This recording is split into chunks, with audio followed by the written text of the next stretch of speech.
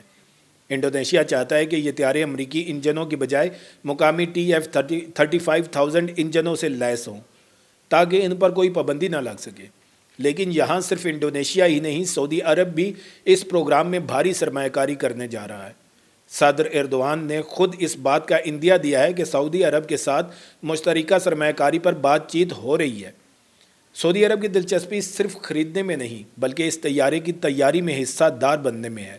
اس کا مطلب ہے کہ کان اب صرف ترکی کا طیارہ نہیں رہے گا بلکہ یہ اسلامی دنیا کا مشترکہ طیارہ بننے جا رہا ہے۔ مصر بھی ترکی کے ساتھ دفاعی تعاون بڑھا رہا ہے۔ حال ہی میں دونوں ممالک کے درمیان فوجی فریم ورک معاہدہ ہوا ہے۔ مصر نے طولگا ایئر ڈیفنس سسٹم خریدنے کا معاہدہ کیا ہے اور گولہ بارود کی مشترکہ پیداوار پر بھی اتفاق ہوا ہے۔ اس کا مطلب ہے کہ مشرق وسطیٰ میں ترکی کی دفاعی صنعت کی پذیرائی بڑھ رہی ہے اور یہ سب کان کے لیے مثبت اشارے ہیں۔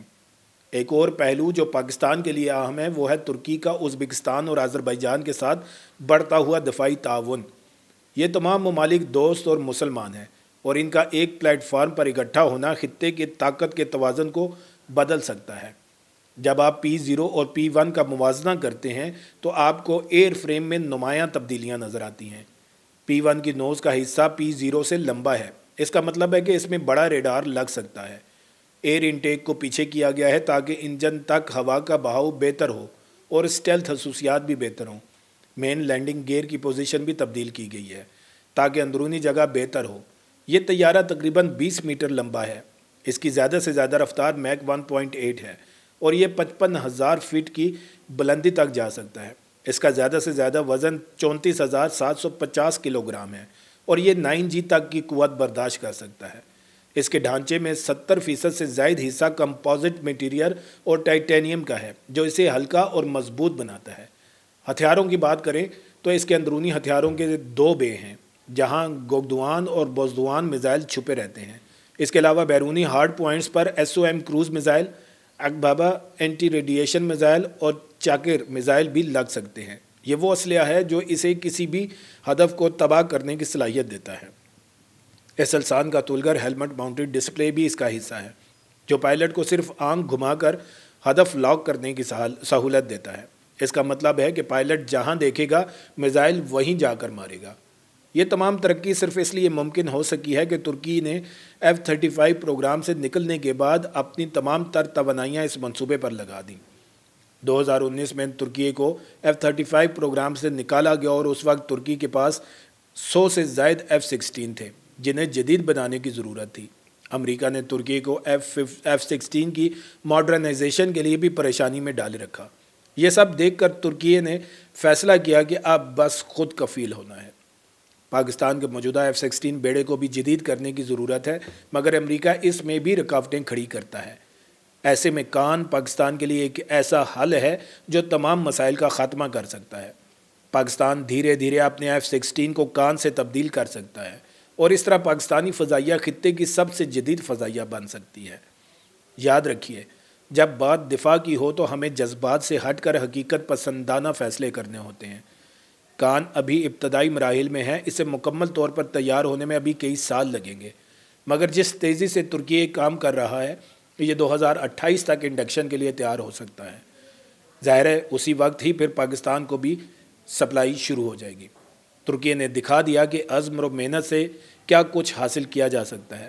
پاکستان اور ترکی کے تعلقات صرف دفاع تک محدود نہیں بلکہ دونوں ممالک ثقافت، تجارت اور تعلیم میں بھی تعاون کر رہے ہیں۔ کان پروگرام ان تعلقات کو مزید مضبوط کرے گا۔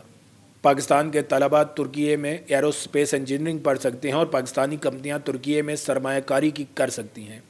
آخر میں ایک سوال آپ سے، کیا پاکستان اس موقع سے فائدہ اٹھائے گا؟ کیا ہم اپنے دفاعی نظام کو جدید بنا کر خطے میں طاقت کا توازن بدل سکتے ہیں؟ جواب آپ کے پاس ہے۔ اپنے دوستوں کے ساتھ اس ویڈیو کو شیئر اور چینل کو سبسکرائب کرنا نہ بھولیے گا۔ پھر ملیں گے ایک نئی ویڈیو کے ساتھ۔ اللہ تعالیٰ آپ سب کا حامی و ناصر ہو۔ پاکستان زندہ باد۔